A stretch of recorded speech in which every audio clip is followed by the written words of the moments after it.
nosotros compartiendo en este espacio.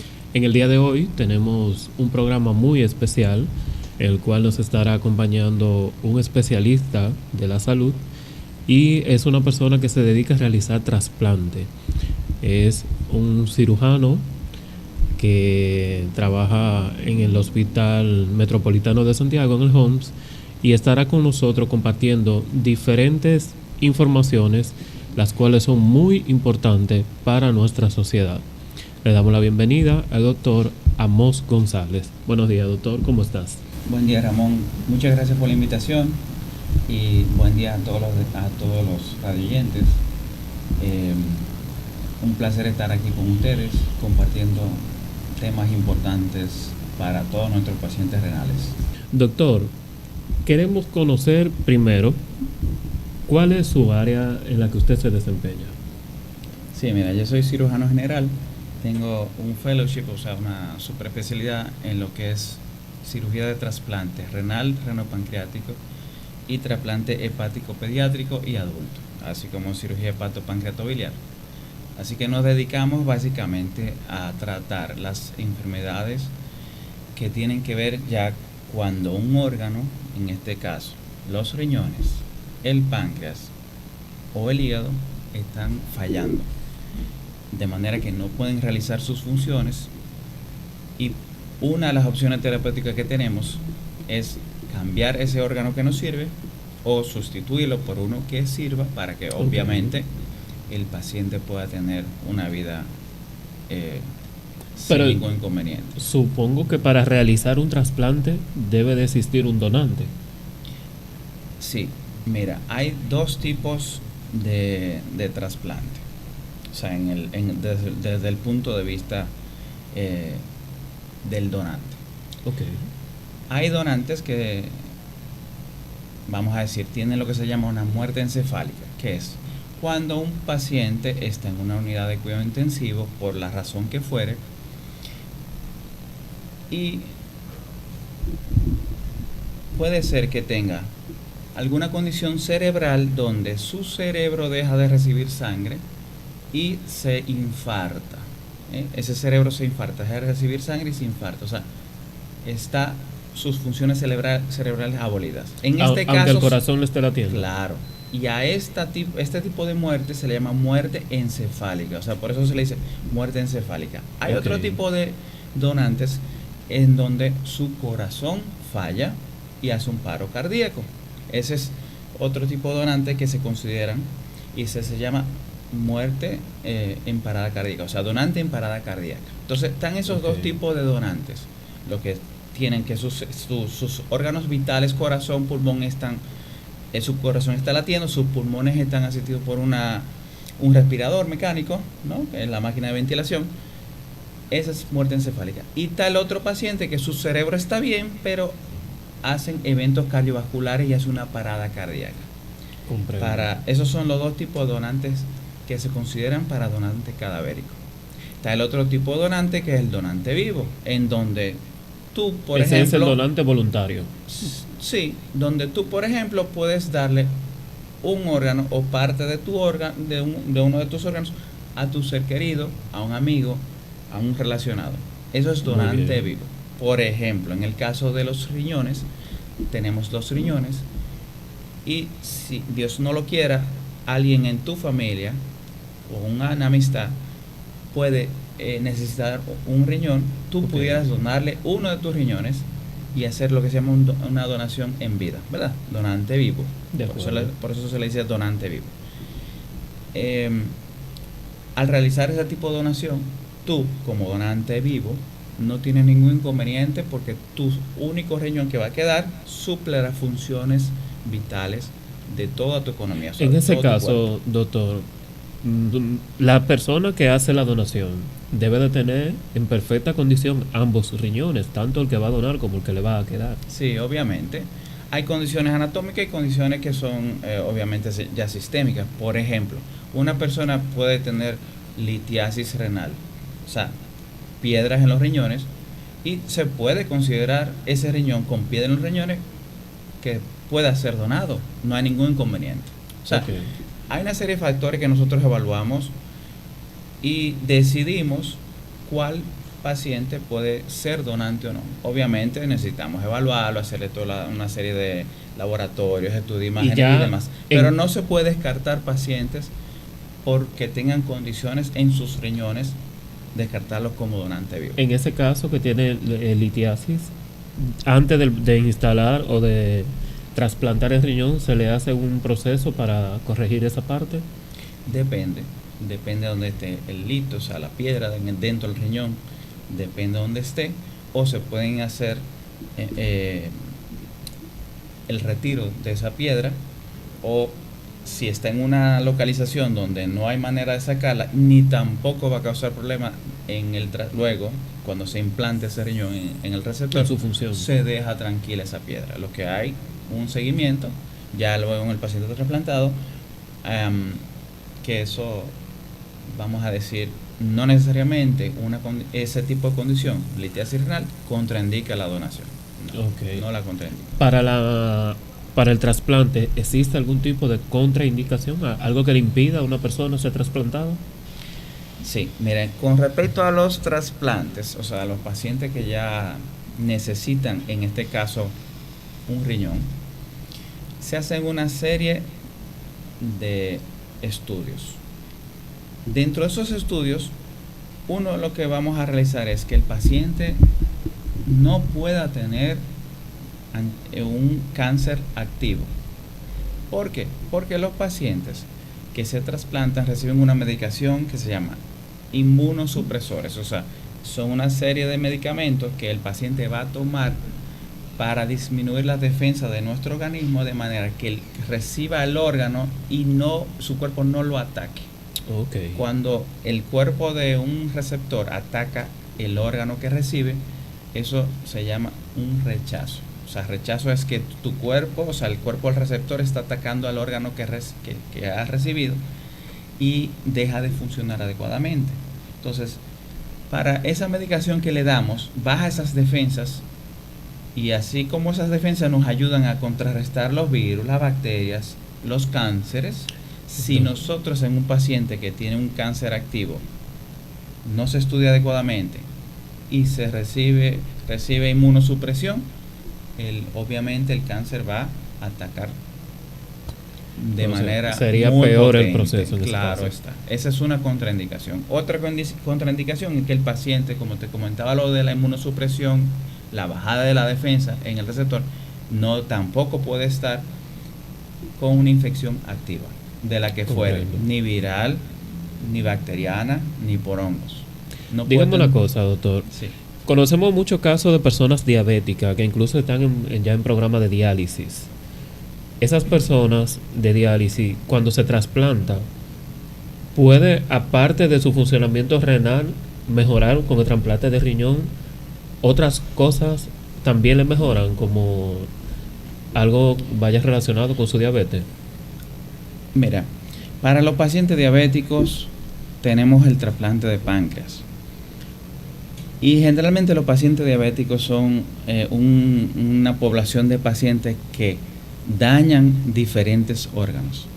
Los ojos tienen retinopatía, tienen problemas en las piernas, lo que se llama un pie diabético, dañan los riñones.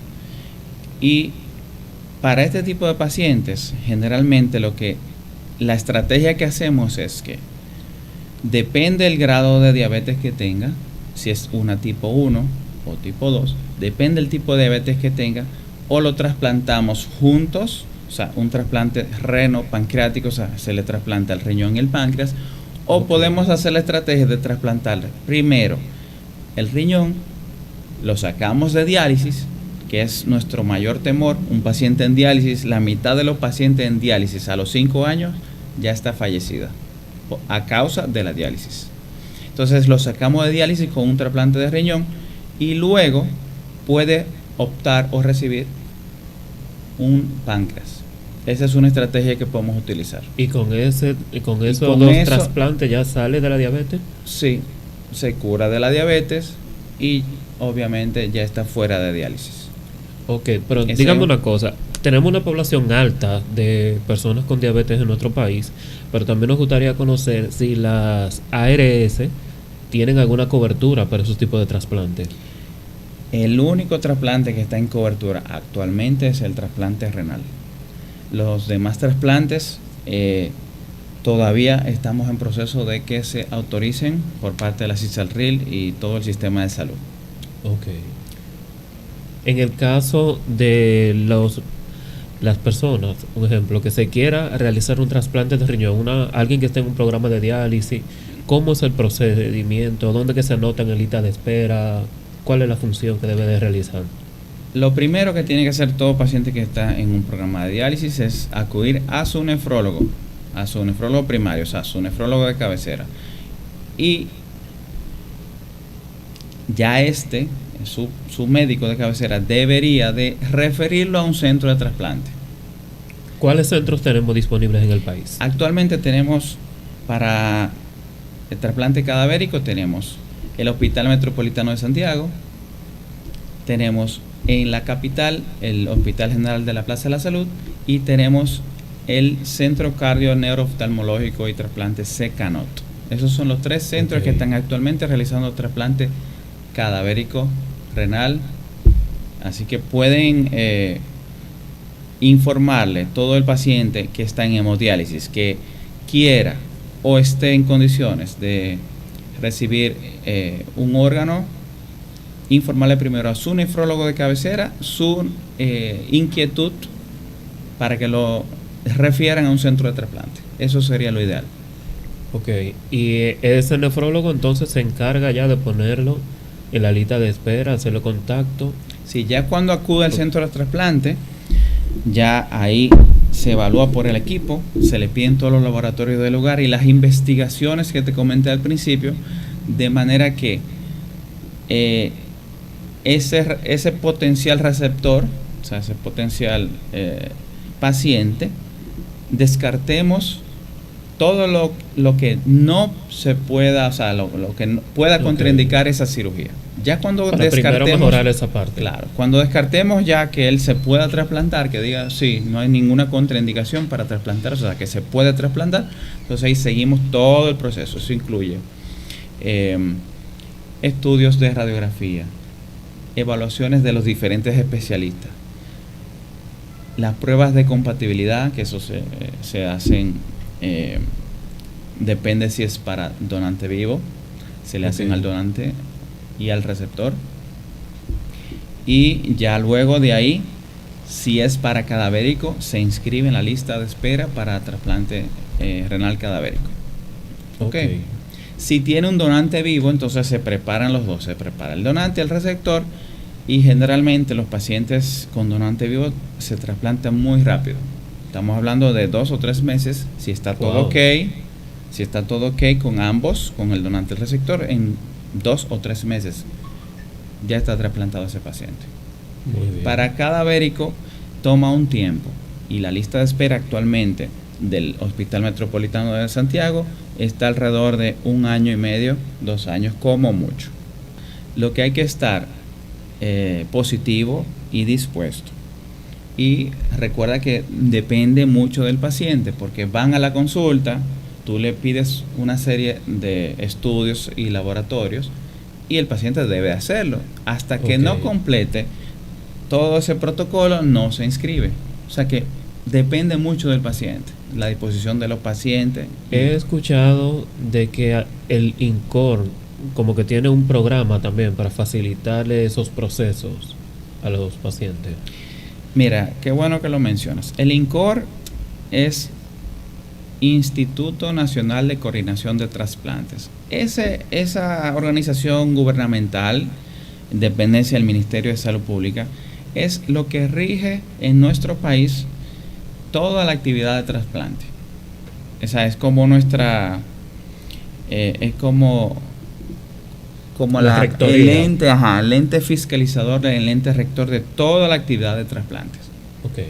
Entonces, lleva las políticas de promoción, lleva las políticas de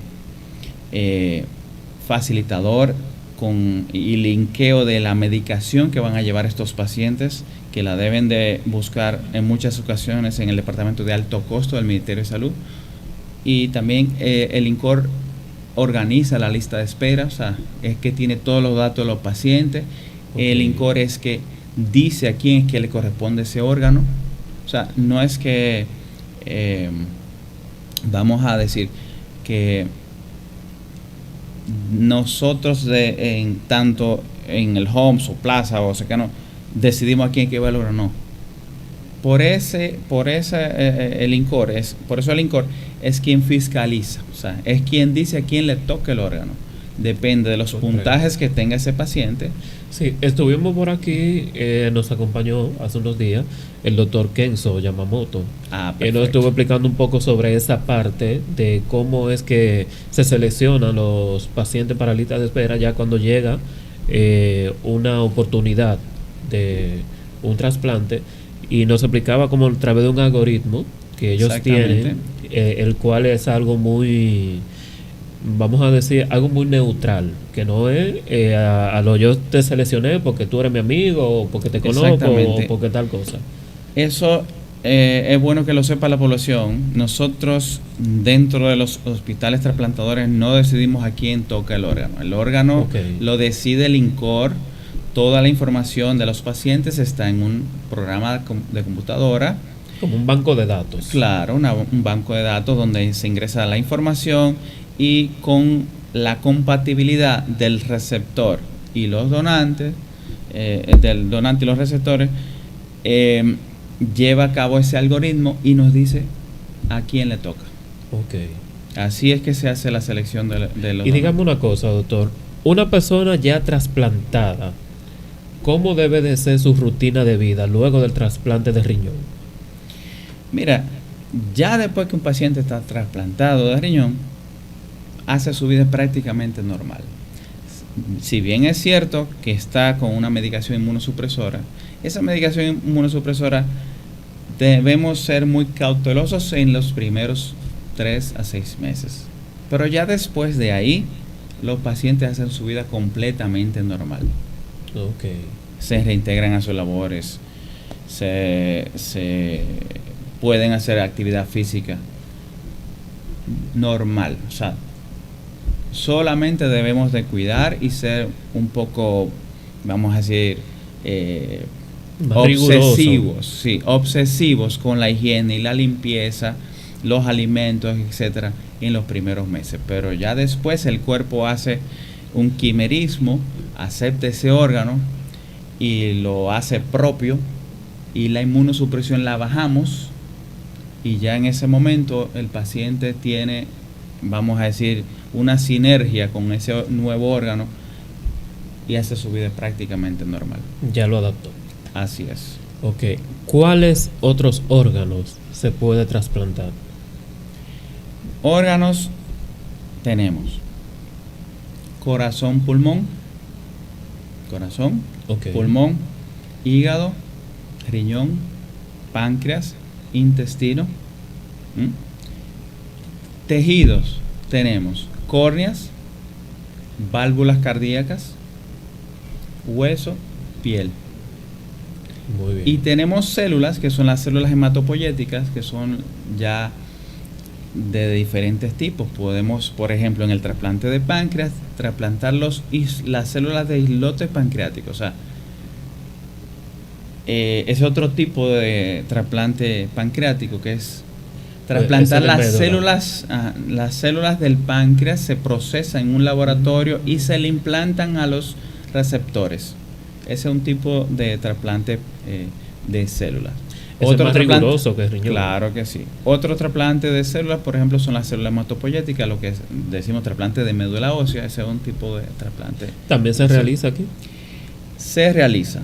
No está en cobertura total todavía. Estamos trabajando en eso. La CISARRIL y INCOR y demás están trabajando para que todos los trasplantes en su momento, obviamente, tengan cobertura. ¿Considera usted que hemos avanzado en cuanto a los beneficios para las personas, así como las coberturas, la facilitación de los medicamentos? ¿Se ha avanzado en los últimos años? Sí, ¿O todavía? Sí, la verdad que sí, se ha avanzado bastante. De hecho, hace 6 años atrás no teníamos cobertura de riñón como la tenemos ahora, solamente teníamos la cobertura de un millón de pesos. Ahora teóricamente hay una cobertura de 3.5.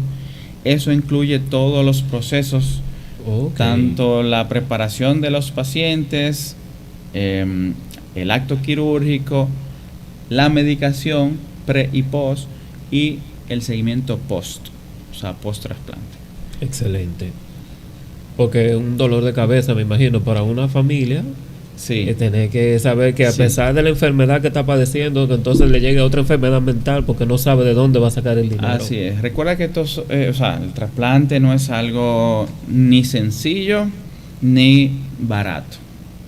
Son procedimientos de alta complejidad todos y obviamente son costosos, pero gracias a Dios que por lo menos estamos trabajando en que los pacientes de todos los trasplantes que se ameriten tengan cobertura en un futuro. Esperemos que sí.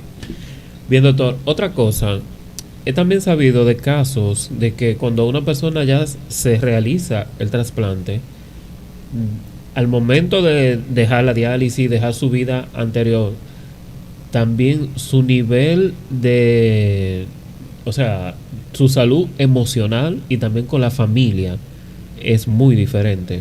Porque una persona en diálisis, he escuchado que es un día a día demasiado pesado que tiene. Personas que se levantan de madrugada para ir a tomar un turno y que luego de que salen del turno de la diálisis, ya cuando llega a la casa como quiera, todavía esa persona no llega como muy exhausto y necesita un reposo riguroso. Así es. Es algo que es una realidad, vamos a decirlo así, es una realidad que el que no dializa o no es familiar de un paciente en diálisis se pierde, o sea, en qué es lo que sucede. No lo comprende de la misma manera. No comprende nada.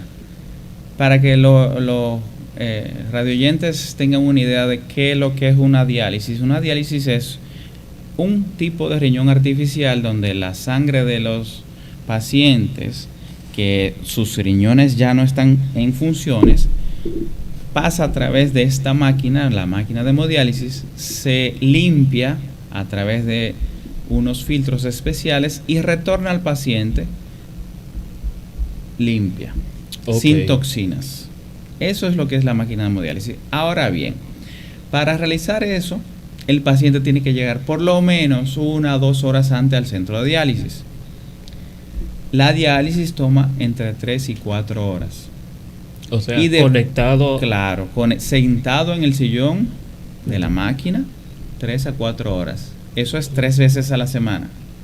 Y luego de que termina la diálisis, si tiene una fístula es por donde conectan las agujas.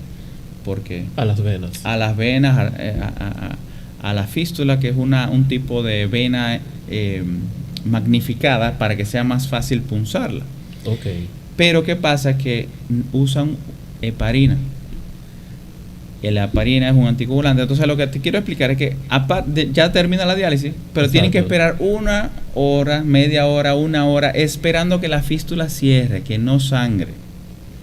Entonces ya ¿cuántas horas van? Tenemos las 4 de estar sentado, las 2 de llegar antes, la hora de esperar que la fístula selle, ya van 8 horas.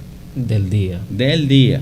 Y después le toca irse a su casa. Muchas veces llegan muy mal, en muy malas condiciones, con calambre, con dolor, mareados, etcétera, etcétera. Entonces lo que te quiero decir y informar a la población que solo sabe lo que la penuria que pasa los pacientes renales, la familia y el propio paciente. Pero la gente no tiene ni idea de lo devastante para el paciente y las familias de los pacientes que están en esto, lo que significa. ¿Cómo podemos evitar caer en diálisis? Mira, ahora mismo, como tenemos una vida tan ajetreada, queremos facilitar mucho el tiempo, facilitar las cosas en el sentido de lo que ingerimos, las comidas, las bebidas. A veces nos descuidamos con nuestro seguimiento médico, nos descuidamos con los ejercicios y todo nos está jugando en contra. Entonces, cuidarnos, o vamos a decir la nefroprevención, tiene que ser importantísima para todos los pacientes diabéticos. Todo paciente que es diabético, aunque se sienta bien y su control glucémico esté bien, tiene que visitar al nefrólogo. Eso se llama nefroprevención. Medida preventiva. Claro. Y los demás pacientes, la población general que no es diabética, ¿qué tiene que hacer para cuidarse? Agua, suficiente agua. Una dieta lo más saludable que se pueda, baja en grasas, bajo en sodio, bajo en azúcares. Hacer ejercicios, si es posible diariamente. Y visitar a su médico. Tener consultas regulares es la mejor manera de prevenir. De acuerdo. Hemos notado también, doctor, de que ya hay personas, o sea, adolescentes y niños que padecen diabetes y tienen problemas renales. ¿Eso se puede heredar o cómo esos niños y adolescentes lo adquieren a temprana edad? Hay varios factores. Recuerda que la enfermedad diabética es algo genético, pero hay otros factores como infecciosos. Muchos de esos niños que tú comentas no son de padres o vamos a decir de padres o abuelos diabéticos, sino que en su infancia pudieron haber tenido alguna infección vírica, generalmente enfermedades virales que afectan al páncreas, hacen un tipo de pancreatitis y ahí empieza a perder la función exócrina pancreática. O sea, estos pacientes empiezan a hacer un tipo de diabetes. Y otra cosa peor, que muchas veces los que somos padres y tenemos niños no nos vamos dando cuenta, porque ¿existe algún síntoma o existe alguna forma que uno pueda detectar en un niño que no sabe expresar lo que siente? Control. Deben de acudir a su pediatra.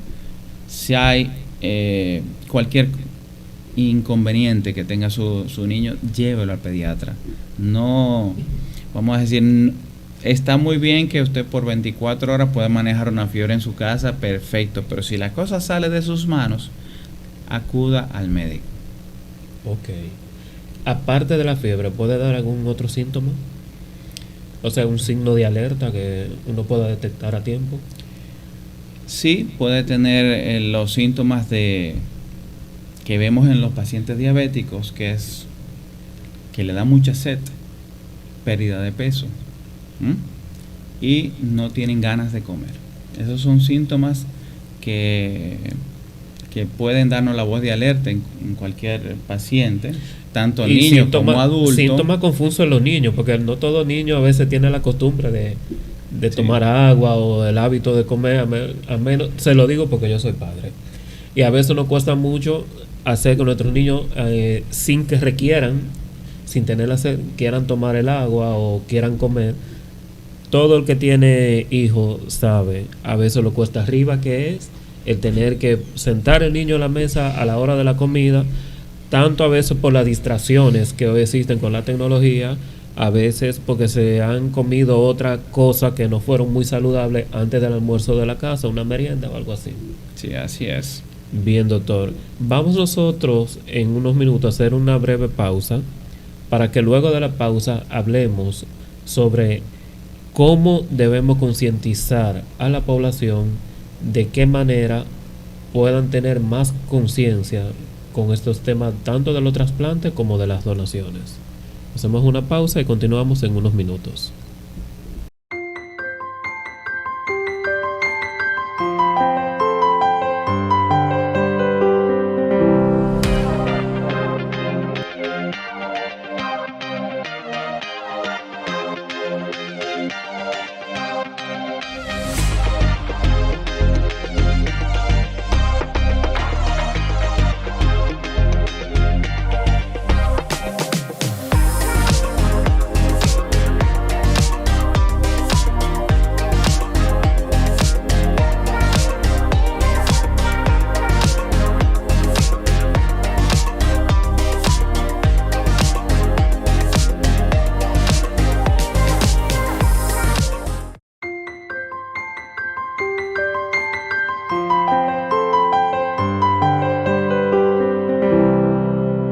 estamos nosotros conversando con el doctor Amos González.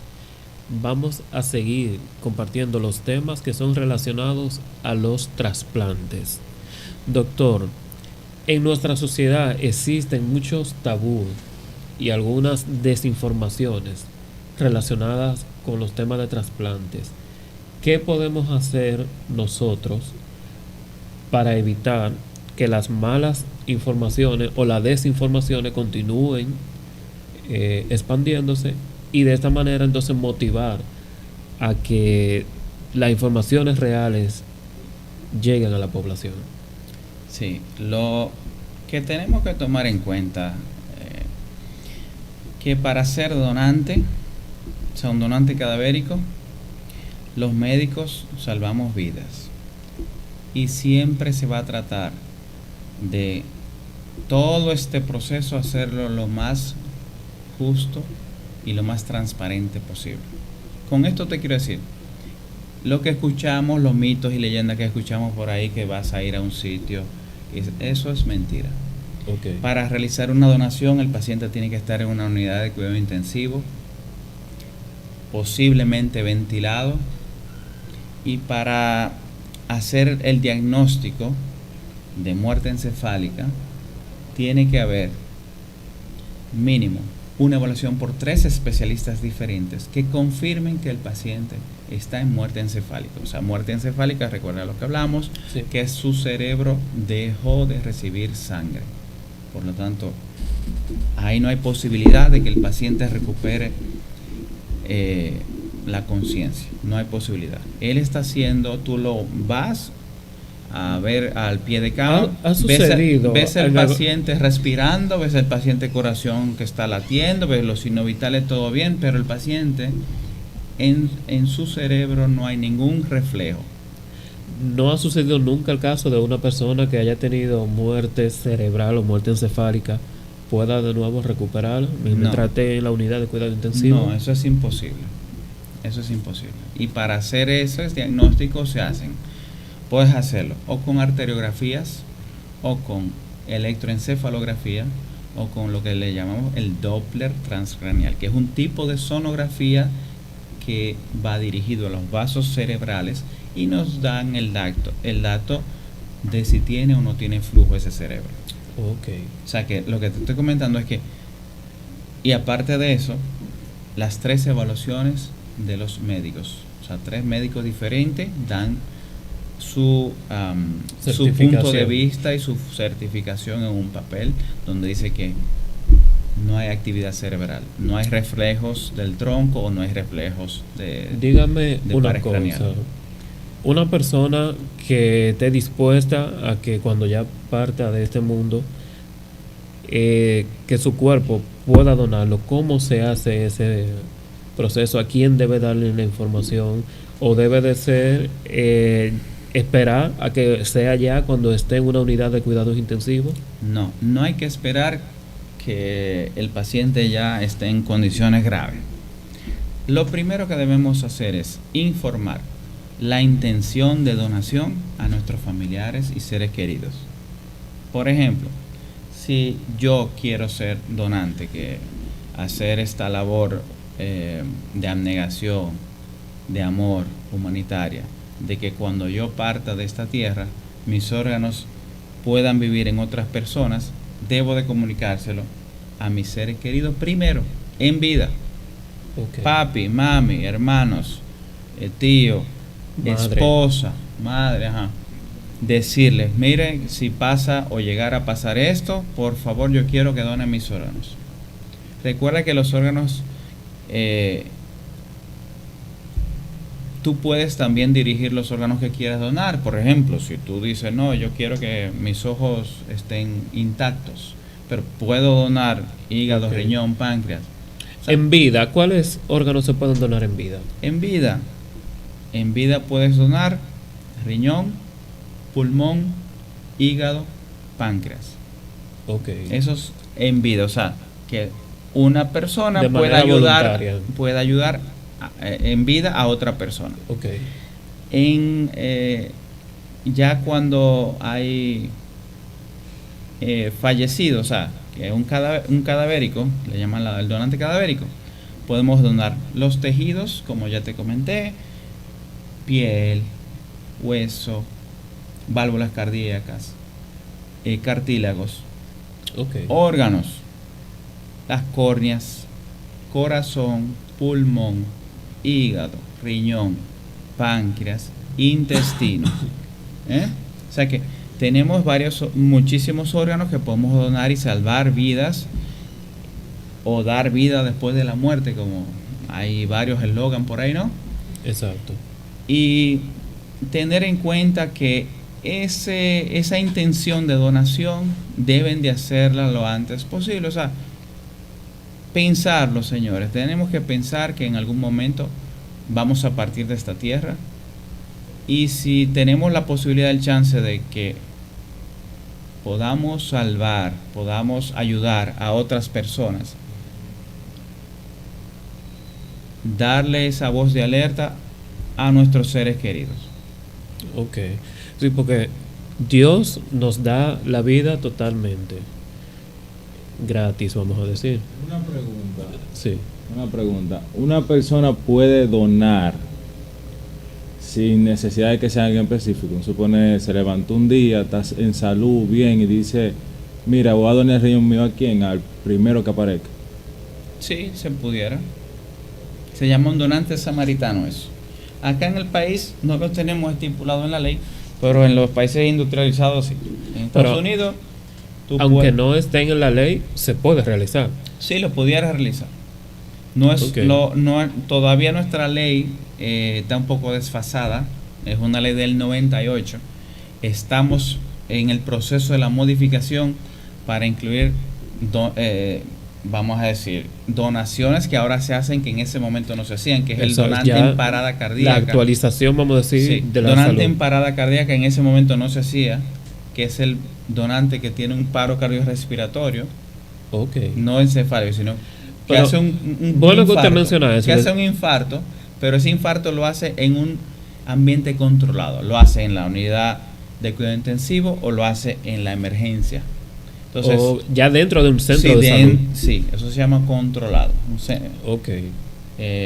Entonces, se hace una serie de mecanismos y se conecta ese donante a una máquina, como si fuera una máquina de diálisis, se llama un ECMO, una máquina de circulación extracorpórea, y mantenemos, ese es un tipo de bomba, y mantenemos ese donante con esa máquina hasta por una hora.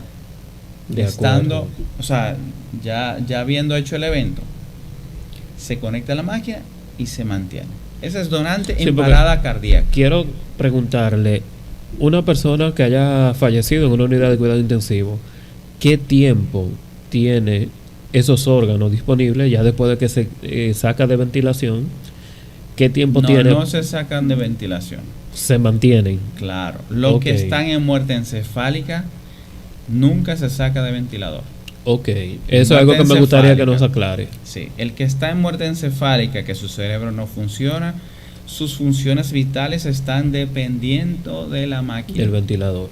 Si tú desconectas o apagas la máquina, el paciente inmediatamente ahí va a hacer un evento de parada cardiorrespiratoria. Recuerda que él está mantenido por la máquina. Está respirando por la máquina. Correcto. Entonces, el otro tipo que te comentaba, que es un paciente que está en cuidado intensivo o que está en la emergencia, que hace la parada cardiorrespiratoria, hace un infarto, se hacen las maniobras de resucitación por 30 minutos, 40 minutos, no sale, o sea, se confirma que está en muerte cardíaca, un paro cardíaco. Ya el hospital tiene el protocolo de donante en parada cardíaca. Entonces ahí inmediatamente se inicia todo el proceso para conectar a ese paciente a esa máquina. Pero sí, también en ese caso, debe de la familia. Sí, ya estar, claro, ya el paciente. Previo a que. Por eso dije anteriormente que usted no tiene que esperar a que suceda. Tengamos un evento adverso, no, es antes, obviamente antes, cuando usted esté comiendo, que usted esté hablando con sus familiares, demás, mira, estuve pensando, o sea, porque hay que darle mente a esto. Muy bien. La mayoría de las religiones aceptan que sus feligreses sean donantes. La mayoría. El 95% de las religiones... Nos hablaron de eso hace un tiempo aquí, como le dije, doctor Sí. Kenzo. La mayoría de las religiones no se oponen a la donación, todo lo contrario. Lo ven como un acto de amor, acto de fe. Prolonga la vida. Prolonga la vida de otra persona y es la mayor ayuda que tú puedes hacer al prójimo. Darle esa oportunidad. ¿Qué más vas a hacer después que te mueras? Dime, no puedes hacer nada, pero sí tus órganos van a estar en otras personas viviendo, en cierta manera. De acuerdo. Entonces, hemos visto incluso que se han realizado películas de casos que han pasado, que han sucedido en la vida real, de personas que su familiar fallecido donaron órganos y entonces los familiares del donante tienen encuentro ya con aquella otra persona que le donaron. Sí, así es. Y eso es algo muy emotivo y para mí considero que es algo que no tiene comparación, no tiene descripción y no tiene precio. Algo así. Sí. Doctor, ¿algún mensaje final que quiera compartir con nosotros? ¿Alguna motivación a las personas que se quieran dedicar a donar? Quiero exhortar a todos los que están escuchándonos en este momento y posteriormente ya en grabaciones, que por favor, este es un tema muy importante. Hay una escasez de órganos en el mundo. O sea, no tenemos manera de reemplazar lo que está dañando nuestro cuerpo por otro órgano artificial. Todavía no tenemos. Hay órganos que son vitales, por ejemplo, el hígado es un órgano vital. Cuando el hígado falla, no tenemos máquinas que realicen esa función. La única manera de volver a darle vida a estos pacientes de hígado es con un trasplante. El riñón, tenemos una máquina, pero ya te comenté que tenemos que hacer una logística de 8 horas, 3 veces a la semana para hacer eso. Y que trae también secuelas. Y no es de gratis, no es de Tampoco. gratis. Eso te comenté que el 50% de los pacientes a 5 años en diálisis ya está fallecido por solo estar conectado a la máquina.